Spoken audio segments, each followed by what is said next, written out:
Mon premier souvenir d'angoisse remonte à l'enfance. Je devais avoir à peu près 6 ans.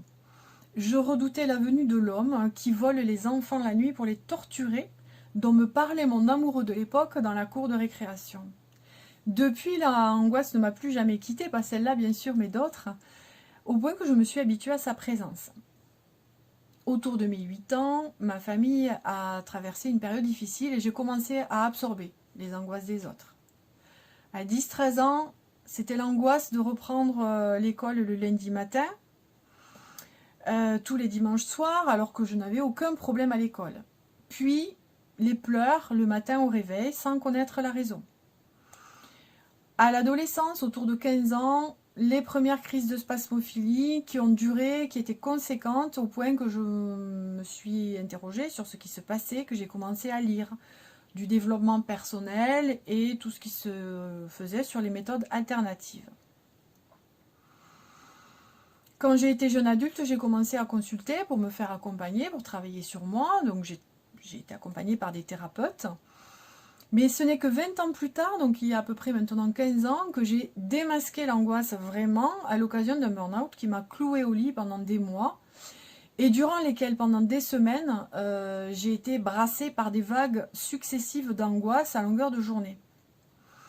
Je les voyais arriver, je les voyais grossir, je les voyais m'envahir et je les voyais me paralyser. Mais surtout, et ce fut ma première victoire, je les voyais repartir.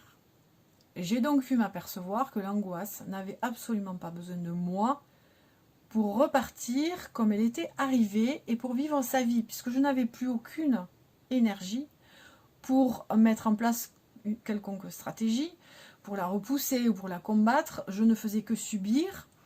Donc quand j'ai compris qu'elle n'avait pas besoin de moi pour repartir, j'ai dirigé mon énergie non plus vers la lutte, mais vers l'accompagnement de mon corps pour que ce soit le moins douloureux possible pour lui pendant les vagues d'angoisse. Et là, j'ai commencé à prendre en compte les manifestations douloureuses et handicapantes corporelles de l'angoisse. Ça m'a permis de commencer à me soulager considérablement en les allégeant, en les raccourcissant et en les éloignant les unes des autres.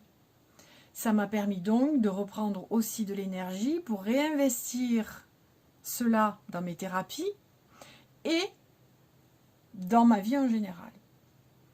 Au point qu'aujourd'hui, l'angoisse, non pas qu'elle ait disparu complètement de ma vie, c'est encore parfois un moyen que mon corps a de m'alerter d'un dysfonctionnement, mais elle est un épiphénomène, elle n'est plus ni un problème ni même un sujet, si ce n'est pour venir témoigner qu'elle n'est pas une fatalité.